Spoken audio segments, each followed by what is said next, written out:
Bonjour à tous, très heureuse de vous retrouver comme chaque semaine pour un nouveau numéro d'Ailleurs dans le monde. Chaque année, le 3 mai, on célèbre la journée mondiale de la liberté de la presse. La liberté de l'information revêt plusieurs visages sur le continent, où coexistent à la fois la presse foisonnante et le silence assourdissant de certains médias. Malgré une vague de libéralisation dans les années 90, on assiste encore trop souvent à des pratiques arbitraires de censure, des arrestations de journalistes et des atteintes violentes à la liberté d'expression. De plus, ces actes se déroulent très souvent dans la plus grande impunité. Ces dernières années, la multiplication des lois répressives criminalisant le journalisme en ligne est venue porter un nouveau coup au droit à l'information. Dans le même temps, la prolifération des rumeurs, de la propagande et de la désinformation a contribué à affaiblir le journalisme et l'accès à une information de qualité. Alors, comment s'exerce le journalisme sur le continent africain ? La liberté d'expression est-elle effective ? Pour en parler, j'ai le plaisir de recevoir le journaliste et écrivain Serge Daniel. Bonjour et bienvenue. Bonjour. Alors, vous êtes bien connu des auditeurs, des lecteurs, des téléspectateurs africains. Vous êtes journaliste depuis combien d'années ? Alors moi, ça fait 34 ans que je suis journaliste. Et je vais vous dire, moi, j'ai voulu toujours être journaliste. Oui. Quand j'étais gamin, il y avait quelque chose qui me fascinait, c'était de prendre une boîte de tomates vides, je ne sais pas si vous voyez, de faire un long fil, de nouer un long fil, et d'avoir quelqu'un de l'autre bout du fil, et de parler. Alors, c'est moi. Et puis, ou bien de parler à la télévision, de me regarder, de faire des gestes. Je rêvais d'être journaliste parce que je trouvais que c'était un métier fabuleux. Mais au départ, c'était parce qu'on pouvait se faire voir à la télé, etc. Et puis, ensuite, je me suis rendu compte que c'était formidable parce qu'on pouvait informer. Et que j'étais vraiment, pour moi, ce n'est pas le quatrième pouvoir. Pour moi, c'est le contre-pouvoir. On va en parler. Mais je rêvais de devenir journaliste. Et mon père m'a dit, il y a une seule condition, c'est que tu fasses des études littéraires, des études universitaires. Donc, j'ai fait lettres à l'université. Vous ne le savez pas, mais notamment ici à l'université d'Abidjan. Mon père était diplomate et puisque j'étais têtu et terrible, je voyageais avec lui. Donc j'ai fait une année d'études de lettres ici et puis une deuxième année d'études. En plus, je suis allé à l'école supérieure de journalisme, qui est l'une des meilleures écoles de journalisme de France. Et puis voilà, donc je rêvais moi d'être journaliste.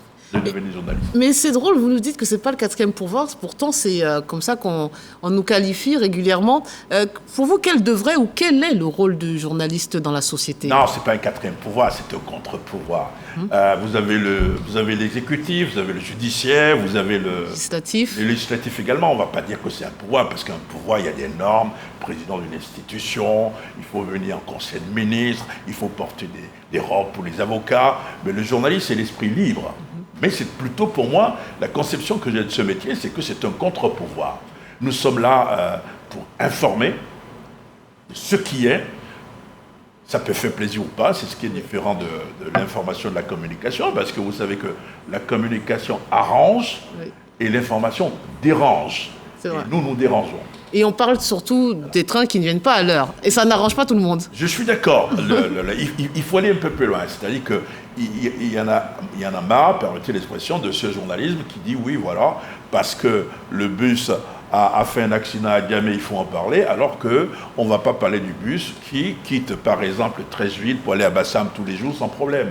Donc il faut évoluer. Je suis parfaitement d'accord avec ceux qui disent que les journalistes arrêtent quand même de raconter seulement les misères ou ce qui ne va pas. Mais est-ce qu'il c'est pas le rôle des services de communication de donner la version, on va dire, en tout cas la plus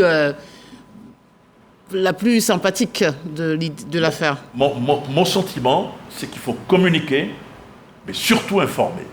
Cette fois, si vous voulez, moi je viens souvent à Abidjan, mais c'est une ville qui change forcément. Ce n'est pas parce que vous allez dire que Abidjan est en train de changer que vous êtes en train de cirer la botte du gouvernement. Mais demain, si vous avez un fait, par exemple, un responsable qui détourne ou qui touche aux deniers publics, on ne doit pas pouvoir se taire. Oui. Voilà. Alors, dans les années 90, on a assisté à une vague de libéralisation sur le continent, dans la presse et à l'avènement du multipartisme aussi au niveau politique. Pour vous, qu'est-ce que cela a changé ? Qu'est-ce que ça a apporté finalement ? Ça, c'est très important parce qu'à un moment, il n'y avait que la presse d'État. Et moi, je respecte les journalistes de la presse d'État, méfiez-vous, parce que ce sont les journalistes qui, à la base, sont formés. Les autres ne sont pas forcément formés. Je vous l'ai dit tout de suite, je suis diplômé de l'école supérieure de journalisme de Lille, mais je fais partie de ceux qui estiment qu'on n'a pas besoin de faire une école pour être journaliste. Mais tout le monde ne peut pas être journaliste aussi, ça je vous le dis également. Mais donc, dans les années 90, on avait une presse d'État. C'était seulement, pour être journaliste, c'était la presse d'État. Télévision, radio à 20h, 19h, on voit le président de la République du début jusqu'à la fin. Mais il fallait accompagner forcément les processus de démocratisation. Moi, je me souviens, j'étais en Guinée quand j'ai commencé. Alpha Condé était le chef de l'opposition. J'ai été expulsé de la Guinée à l'époque parce qu'on dit généralement qu'un bon journaliste, c'est un journaliste qu'on expulse. Si vous n'êtes pas expulsé, vous n'êtes pas un bon journaliste. Bon, cela dit, mais il fallait voir ce qui se passait, c'est-à-dire que l'opposition n'avait pas droit aux médias d'État. Il y avait très peu de médias publics, de médias privés, et c'était seulement la presse dite indépendante privée qui donnait la parole aux opposants. On a accompagné, disons, les processus de démocratisation en Afrique. Les régimes de parti unique sont tombés. Les opposants ont pris le pouvoir. On a vu comment certains opposants ont terminé. Mais justement, je reviens sur l'idée de l'apport de cette libéralisation, puisque c'est vrai que les médias uniques étaient des médias d'État, mais très vite, les opposants ont aussi ouvert des médias. Là aussi, ils sont des patrons des médias. Donc, on se demande si l'indépendance journalistique existe en Afrique. Je vais vous dire mon sentiment. Ce qu'on demande à un journaliste, ce n'est pas d'être objectif. Parce que lorsque vous prenez, madame, l'objectif d'un appareil photo, il ne prend que ce que vous lui demandez de prendre. Ce qu'on demande à un journaliste, c'est d'être honnête. Si vous prenez en France, vous avez les journaux, le Parti communiste a son journal. Si vous prenez tel journal aujourd'hui en France, on vous dira c'est un journal tendance de gauche, c'est tendance de droite. Ce qu'on demande à un journaliste, c'est d'être honnête. C'est-à-dire dans le factuel. Je suis allé à Treichville aujourd'hui, j'ai vu un homme, un ministre ou un haut responsable frapper ou s'en prendre à un civil. C'est-à-dire que ce sont les faits. Ils sont sacrés, mais le commentaire est totalement libre. Donc ça veut dire que les journalistes peuvent avoir des convictions, même politiques, et s'en départir pour rester factuels quand ils relatent les faits. C'est surtout l'exigence que vous avez. C'est quand même important. Quand je viens à Abidjan aujourd'hui, je suis fasciné de voir le nombre de télévisions. Je ne vais pas les citer parce que ce sont vos concurrents. Et ce qu'on a constaté, et ça c'est quand même fondamental et important à dire, c'est que nos médias d'État ont été obligés à un moment d'évoluer parce qu'on a vu arriver sur le terrain d'autres télévisions, d'autres journaux, d'autres... Il n'y a plus de monopole, en fait. Il n'y a plus de monopole. À partir du moment où le monopole fait pshh, et que la télévision, les très officielles télévisions d'État n'ont plus le monopole, tout le monde court. Mais on reproche encore aux médias d'État d'être trop dans l'institutionnel, justement d'accompagner l'État, notamment dans en tout cas la vie publique. Et ce reproche, on le fait plutôt aux médias d'État africains. Par exemple, on ne le fait pas trop pour les médias occidentaux. France Télévisions et BBC n'ont pas autant de critiques que les chaînes d'État africaines. Pourquoi, selon vous ? Mais parce qu'il y a, même si c'est un média, si vous prenez RFI, le financement est officiel, mais c'est l'argent du contribuable. Mais ici aussi, parce qu'on a des lois, on a des syndicats assez forts. Je dînais hier avec Venance. Venance Conan. Oui, il m'a invité à Bergerville. Et je dis, mais tu sais, à l'époque, quand tu étais à Fraternité Matin, je trouvais des choses très bien et des choses moins bien. On fait une discussion comme ça. Mais parce qu'il faut avoir de l'initiative. Moi, je vois une chose aujourd'hui, par exemple, puisqu'on est en train de parler à l'occasion de la journée de la liberté de la presse. Je vois tous les médias de la zone francophone, les médias d'État, faire une conférence, organiser une conférence. Quels sont vos problèmes ? Les problèmes sont des problèmes transversaux, donc forcément les solutions sont transversales. Et on présente un cahier de charge à nos dirigeants. Et si vous voulez changer, cher monsieur, cher dirigeant, pour changer, voilà ce qu'il faut qu'on fasse. Mais pourquoi ils ont cette crainte ? C'est intéressant parce que vous êtes aussi correspondant pour RFI, France 24, voilà, et l'AFP. Et c'est vrai que les médias internationaux, en tout cas surtout ces médias français, ont une primauté par rapport aux médias africains. C'est-à-dire que les personnalités vont plus facilement accorder des interventions télévisées, radiophoniques à ces médias. Ils semblent être prioritaires. Je ne sais pas si c'est l'audimat ou c'est la réputation. Qu'est-ce qui fait que vous allez toujours être prioritaire par rapport aux journalistes africains et médias africains ? Non, il faut relativiser les choses, chers consoeurs. Il y a probablement l'audience. Ça, c'est important. Mais un journaliste, c'est son carnet d'adresse, comme un homme d'affaires, c'est son carnet de chèques. Moi, je vais vous dire, quand je me présente à des gens, on me dit Serge Daniel, mais on ne dit pas Serge Daniel de tel média, parce que vous avez un carnet d'adresse. Ça, c'est quelque chose de fondamental. Ensuite, ça dépend des rapports que vous avez avec les dirigeants. on ne vous demande pas, on ne nous demande pas de nous écraser devant les dirigeants. Mais quand je vois des journalistes, par exemple, voir rencontrer un ministre et dire « Ah, bonjour, monsieur le ministre », moi, je ne vais jamais faire ça, madame. J'ai à respecter le ministre. Bonjour, monsieur le ministre, parce que c'est un ministre de la République, mais je ne vais pas croiser les bras devant un ministre, si vous voulez. Est-ce que vous voyez? Moi, j'ai vu ça à des sommets, des journalistes faire comme s'ils étaient des élèves des ministres. Mais pas du tout, on n'est pas des élèves de ministres. Nous avons une profession. Est-ce que vous voyez un banquier se mettre, croiser les bras devant les gens comme ça? Non. Il y a la personnalité de l'homme d'abord. Ensuite, je le dis franchement, il y a l'audience. Mais je ne pense pas que les médias étrangers soient plus favorisés. Vous savez, par exemple, dans le système anglophone, dans des pays, je ne vais pas citer le nom, il y a des responsables qui ne parlent pas du tout à la presse étrangère, qui ont des agences. Nos pays n'ont pas d'agence. Dites-moi aujourd'hui, madame, quel est le pays de l'Afrique francophone qui a une dépêche, qui a une agence de presse digne de ce nom? C'est-à-dire que si moi je veux savoir ce qui se passe aujourd'hui en Côte d'Ivoire, je dois tout. Mandat de regarder l'AFP ou RTI? L'AFP, Reuters. Mais pourquoi la Côte d'Ivoire ne peut pas avoir une agence de presse? Donc c'est d'abord notre faute. Mais est-ce que vous pensez qu'on a conscience... Le village planétaire, on doit être dans le village planétaire. Nous sommes dans le village planétaire, mais nous ne faisons pas, de mon point de vue, tout ce qu'il faut pour émerger de notre... Mais est-ce qu'on en a conscience de cet enjeu qui est la communication, qui est l'information? C'est un enjeu quasiment même géostratégique. Est-ce que les pays africains, qui sont peut-être frileux parce qu'ils pensent qu'on va critiquer leur gouvernance et ne pensent qu'à ça, peut-être trop qu'à ça, et ne voient pas l'enjeu géostratégique de donner sa version des faits? Malheureusement, c'est ça. Je suis d'accord avec vous. Je viens d'un pays... J'étais été invité récemment dans une conférence dans un pays où on parlait du rôle de l'armée dans la gestion de la communication de crise djihadiste, par exemple. Mais c'est ça le véritable problème. Vous savez qu'aujourd'hui, vous avez des armées dans la sous-région qui n'ont pas de compte Twitter. Mais c'était pensable. On parlera probablement tout à l'heure de ces médias-là, de réseaux sociaux. Mais comment peut-on être une armée responsable aujourd'hui et ne pas avoir un compte Twitter? Mais à contrario, on a plusieurs pays, on a vu des mouvements de coups d'État dans la sous-région, et on se rend compte que les nouvelles autorités souhaitent absolument être accompagnées par les médias, de manière même parfois autoritaire. C'est notre rôle, ça. Certains parlent de patriotisme et d'autres disent que la déontologie ne le permet pas. Il faut savoir jouer, j'aime pas l'expression, mais parce que le journaliste ne joue pas. Il faut savoir parler. Vous avez aujourd'hui, effectivement, sur le continent rapidement, 5 pays où il y a une transition. Oui. Le Mali, le Burkina Faso, la Guinée, mais vous avez également le Tchad et le Soudan. Vous ne pouvez pas travailler dans ces pays comme vous travaillerez dans un pays comme la Côte d'Ivoire ou comme le Bénin, disons, ou comme un autre pays, disons. Oui. C'est délicat.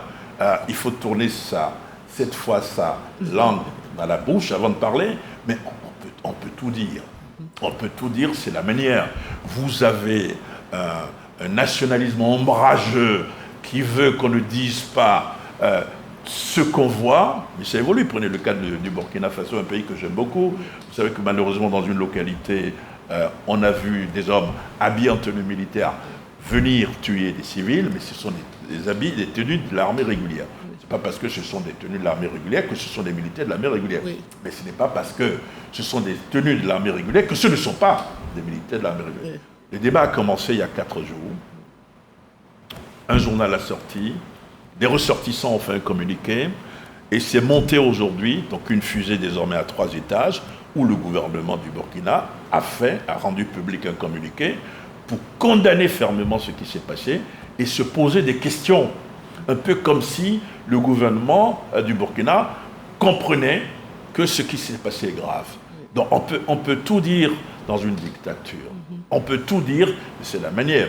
Et Sainte-Beuve, que j'aime bien, que j'aime beaucoup, disait que l'originalité n'est pas dans la matière, mais dans la manière. Mais vous le dites, on peut tout dire. Mais on a vu dans ces mêmes pays que maintenant les médias, que vous représentez parfois, sont persona non grata. Oui. Là, quel est votre regard sur finalement cette demande de retrait et même d'émettre pour France 24, RFI et les autres? Je dis que les médias du Sud, nos médias du Sud commettent une erreur. Si un média du Nord, oui, j'ai le média du Nord, puisque c'est le Sud et le Nord, a le droit d'émettre, par exemple, en modulation de fréquence, en FM. Oui. Mais pourquoi nous ne demandons pas, en termes de réciprocité, à émettre là-bas? Oui. Si en ce moment, on ne peut pas émettre là-bas, on peut tirer les conclusions, on peut tirer les leçons. Dans tous les pays, vous voyez, généralement, il y a eu des ondes, des émissions, des chaînes qui ont été interdites. Oui. Mais tôt ou tard, elles sont revenues. Il y a un débat de fond. Qui doit nous informer? Je suis d'accord, posons le débat. Et l'information est où? Qui donne l'information? Je ne suis pas en train de défendre mon pain, comme le dirait l'autre. Mais je suis en train de poser le problème, mais de manière sincère. Nous avons une part de responsabilité. Pourquoi nous écoutons les autres et pourquoi nous ne nous écoutons pas? C'est notre faute aussi. Est-ce qu'il y a un problème de qualité, de crédibilité des médias africains, des journalistes africains, nous tous? Est-ce qu'on a cette problématique-là? Parce que je vous parlais tout à l'heure de l'indépendance, voire de la dépendance vis-à-vis d'autres personnalités. Sur le continent, ça joue, ça pose question. Est-ce que les téléspectateurs ont confiance en nous? Oui, je pense, mais ce que les téléspectateurs disent, quand on les écoute, ou les lecteurs, ils disent on ne dit pas tout, on ne dit pas l'essentiel. C'est-à-dire qu'on commence par exemple, à chaque fois un journal par un acteur politique. Aujourd'hui, que ce soit aux États-Unis ou en France, vous vous rendez compte, le président de la République française est sur le continent africain, et on ouvre le journal par une actualité locale. Oui. C'est impensable encore dans des pays africains. C'est pour ça que je dis, il faut une convention collective, il n'est pas journaliste qui le veut. Je l'ai dit tout à l'heure, moi je suis diplômé d'une école de journalisme, mais je fais partie de ceux qui estiment qu'on n'a pas besoin de faire une école pour être journaliste. C'est un débat. Moi, je n'ai pas fait d'école de journalisme, mais j'ai fait des bonnes études aussi en France. Bon niveau, bac plus 4, voilà, avec une formation sous le tas. C'est acceptable. Mais le problème, c'est qu'on n'a pas de convention. Dans combien de pays africains nous avons des conventions collectives? La carte de presse, vous vous rendez compte? La carte de presse dans des pays est encore délivrée par le ministère de la Communication. Mais dans les autres pays, on a évolué. Il y a une commission de la carte, gérée par les journalistes. Et les journalistes professionnels, les conditions sont définies par une loi adoptée par les journalistes. Moi, par exemple, j'ai une carte de presse française, mais ce n'est pas l'État qui me donne ma carte de presse française. C'est une convention collective, c'est une association de journalistes qui vous donne la carte de presse. Donc on revient toujours à cette dépendance. Oui. Il faut qu'il y ait un véritable Big Bang. Oui. Et ça dépend de nous. Oui. Sans violence d'ailleurs. Et sans violence en disant à nos dirigeants, c'est pour ça, moi je vois bien un jour des médias francophones d'État ou publics se réunir et dire, bon, voilà, est-ce qu'on ne va pas faire une espèce de vademecum qu'on va présenter à nos responsables pour dire, ça ne peut plus continuer. Alors maintenant, il y a aussi d'autres aspects. Là, on parlait des difficultés rencontrées par nos confrères sur le continent, mais des fois aussi, ça vire au drame. Je voudrais qu'on revienne sur quelques cas. Le 22 janvier dernier, le corps sans vie du directeur de la chaîne de radio Amplitude FM et journaliste Martinez Zogo a été retrouvé. Et il avait révélé plusieurs affaires de corruption impliquant les hautes sphères de l'État. Quelle a été déjà votre réaction quand vous avez appris son... Moi, ça m'a fait peur. Ouais. C'est l'idée de voir chasse à l'homme. Et il avait fait ce confrère a une démarche, je dirais, républicaine, c'est-à-dire qu'à un moment où il se sentait persécuté, pourchassé, il a tenté d'aller s'abriter, je crois, dans une brigade de gendarmerie ou en tout dans une structure sécuritaire officielle. Malgré ça, on l'a trouvé mort. Ouais. Ça fait du bruit. Et si vous connaissez le Cameroun, quand même, c'est une affaire... Les gens n'ont pas négligé cette affaire parce que la presse a été à la pointe. Mais on va voir ce qui va se passer puisqu'il y a des gens qui ont été interpellés. Oui, on nous disait Jean-Pierre Bellinga, l'homme d'affaires qui est proche du pouvoir, est considéré comme suspect. Vous pensez qu'il y aura une suite et que peut-être c'est notre devoir en tant que confrère de continuer à demander des comptes? Mais c'est cela. Mais c'est ce qu'il faut faire. C'est ce qu'il faut faire, je pense. Je pense qu'on n'a pas d'association puissante de journalistes. Voilà. Il y a le CELOZO, qui est une association de journalistes d'investigation sur le continent, basé à Ouagadougou, mais il n'y a pas beaucoup d'alliances, de maillage entre les associations de journalistes. Qu'on dise, s'il nous arrive ça, c'est ça. Vous parlez tout à l'heure des régimes d'exception, on parlait des transitions. C'est vrai qu'il faut aimer son parti. Quand il y a une guerre, la guerre du Golfe, j'ai jamais oublié, lorsque la presse française, la presse occidentale parlait, des forces armées occidentales impliquées dans le conflit et disait nos forces. Oui. C'était pas les forces, c'était nos forces. Donc c'est tout à fait normal d'aimer son pays, de défendre son pays. Mais quand on est journaliste, il y a une indépendance d'esprit qu'on doit, de mon point de vue, avoir. Il y a eu tellement d'affaires, on se souvient, il y a fort longtemps, là c'était en 2016, hein, c'était au Mali, le journaliste Birama Touré. Là aussi, c'est RSF qui a démontré qu'il avait été enlevé par les services de renseignement de son pays et probablement tué lors de sa détention secrète. Il y en a d'autres encore aujourd'hui dont on s'inquiète du sort qui leur a été réservé. Il n'y a que sur les continents africains ou sud-américains qu'on trouve encore des assassinats comme ça. Et vous, le journée de la presse, nous permettait d'avoir une pensée pour Ghislaine Dupont et Claude Verlon, qui sont des amis, des confrères, qui ont trouvé la mort au Mali. Birama Touré, quand j'en parle, j'ai la chair de poule. Je vais vous dire, moi ça fait 28 ans que je suis au Mali. 28. Lorsqu'il a disparu, moi j'ai assisté à la première conférence de presse. À la première conférence de presse, après sa disparition, les journalistes n'étaient pas d'accord qu'il avait été enlevé. Certains doutaient. Ils disaient attention, il faut bien vérifier, est-ce qu'il a été enlevé, machin. Et c'est seulement de l'extérieur que c'est venu. Mais pourquoi on attend cela? Mais pourquoi ça se passe chez nous? Et c'est de l'extérieur que les gens nous défendent. RSF. Oui. Regardez le travail que RSF a fait sur la disparition du journaliste camerounais. Mais c'est incroyable. C'est à féliciter, c'est à louer. Mais où sommes-nous? Il faut arrêter de penser que ce sont les autres qui doivent faire notre job. Et ça, je vous le dis. Vous parlez tout à l'heure des journalistes français. Effectivement, le journaliste Olivier Dubois, qui était détenu au Mali, lui aussi, depuis le 8 avril 2021, qui a été libéré là, récemment, le 20 mars 2023. C'est un débat qui est récurrent, notamment en France, parce qu'il y a eu plusieurs kidnappings. On se demande, certains disent, c'est la faute du journaliste. Il ne devait pas aller dans une zone à risque.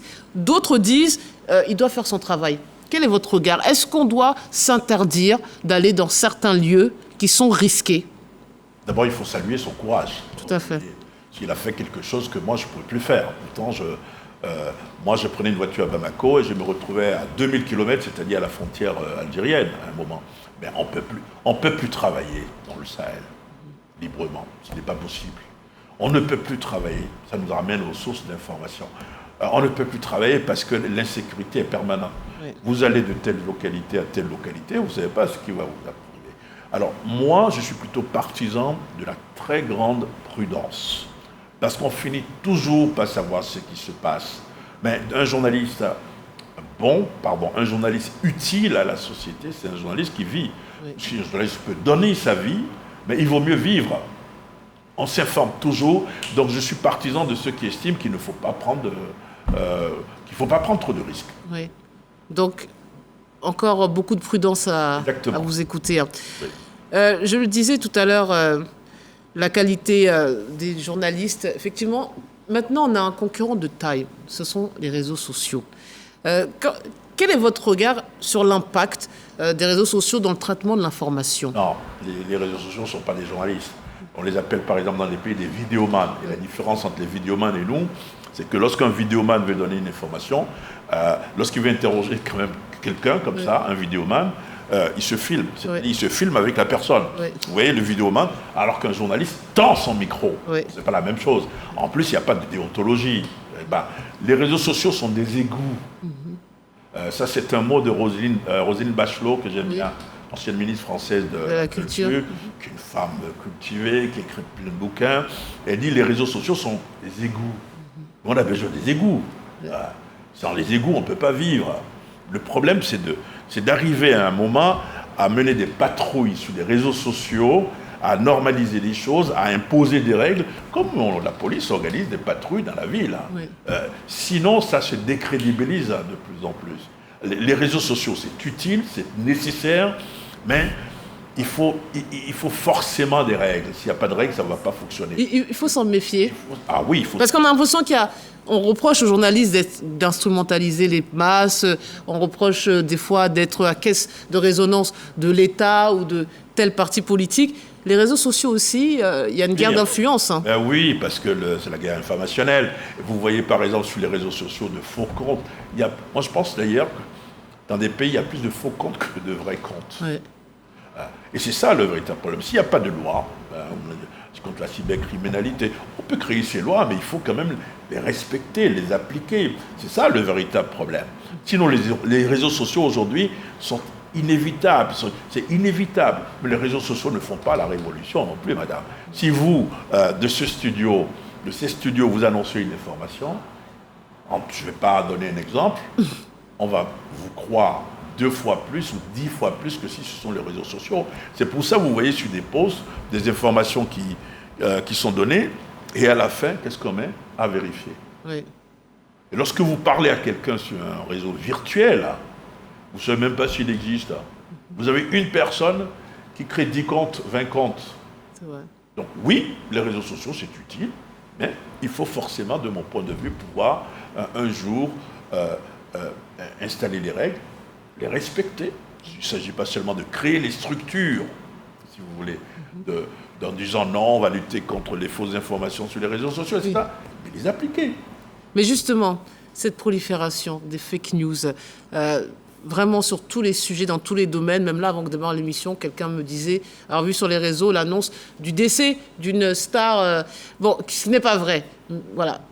Comment on fait pour lutter contre ça? Ça paraît quasiment impossible. Mais si, madame, parce que si vous avez des techniciens, il y a des gens qui sont formés. Hein. En France aujourd'hui ou dans les pays occidentaux, on peut savoir qui appartient à tel compte. Oui. C'est-à-dire, vous diffamez quelqu'un sur un réseau social, on vous amène devant les tribunaux. Si on fait ça pendant 2 mois, ça va à mon avis, ça va se tasser. Donc il faut sévir, en fait. Ah oui, il faut sévir. Mais attention, sur les réseaux sociaux, comme j'ai dit, les réseaux sociaux sont quelque chose de nécessaire aujourd'hui pour moi.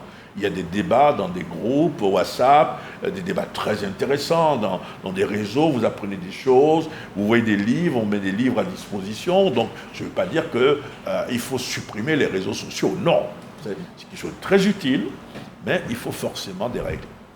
Mais ces règles-là, vu le pouvoir de ces médias, qui parfois, même en termes de financement, sont plus importants que le PIB d'États, même pas d'États africains, d'États occidentaux. Vous pensez vraiment qu'on va pouvoir changer, inverser la tendance? Est-ce qu'on ne doit pas aussi éduquer les populations? C'est une autre version. Oui. Tu vois, par exemple, vous avez aujourd'hui dans des pays des journaux qui racontent, j'aime pas utiliser les termes anglais, moi, oui. Des journaux qui vous démontrent que ça c'est une fausse information, oui. Alors il faut aller vers ça, mais surtout sévir. Oui, bien sûr, il faut sévir pour que quand même on fasse attention, parce qu'il y a des choses graves qui circulent sur les réseaux sociaux. Alors, dernière question, la liberté d'expression sur le continent africain, vous pensez qu'elle est effective, elle existe, elle est réelle? Si, quand même, madame, les choses ont quand même évolué. Oui. Oui, dans des pays, on ne pouvait pas... Vous savez, à l'époque, dans les pays, moi je me souviens, il y avait des tracts. Quand on vous arrêtait, madame, quand on voyait un seul tract dans une ville, on arrêtait 1000 personnes. Parce qu'on allait voir la dame qui avait la machine à écrire. Parce qu'à l'époque, il n'y avait pas des Olivetti comme ça. Il n'y avait pas c'était pas aussi moderne, il n'y avait pas Internet. Mais c'était terrible quand on voyait un tract. Mais aujourd'hui, quand même, grâce aux médias, on peut respirer, on peut dire des choses, on peut dénoncer, et quand même, ça a évolué, disons les choses. Alors, ce qui n'a pas évolué, c'est la qualité, je trouve. Parce qu'on a ouvert les vannes de la démocratie, on a ouvert les vannes du multipartisme, donc forcément, il y a eu des dizaines de journaux, mais moi, ce qui m'inquiète, c'est plutôt la qualité. Oui. Vous voyez des titres gros, Madame Djedje a eu un accident. Et puis, à l'intérieur du journal, on dit « Oh, c'est un petit accident. » Voilà, est-ce que vous voyez, la qualité, c'est encore à améliorer. Voilà. D'accord, ça sera le mot de la fin. Serge Daniel, merci infiniment d'avoir accepté notre invitation et d'avoir pris part à cet échange. J'ai envie de vous dire bon vent, bonne route et bonne mer. Merci infiniment. On se quitte avec cette citation. « Le bon journalisme réveille les nantis installés dans leur confort et réconforte les affligés », disait Will Self. Vous êtes d'accord avec? Oui, c'est beau. C'est beau? Allez, ça sera le mot de la fin. Merci de votre fidélité et restez sur RTI1.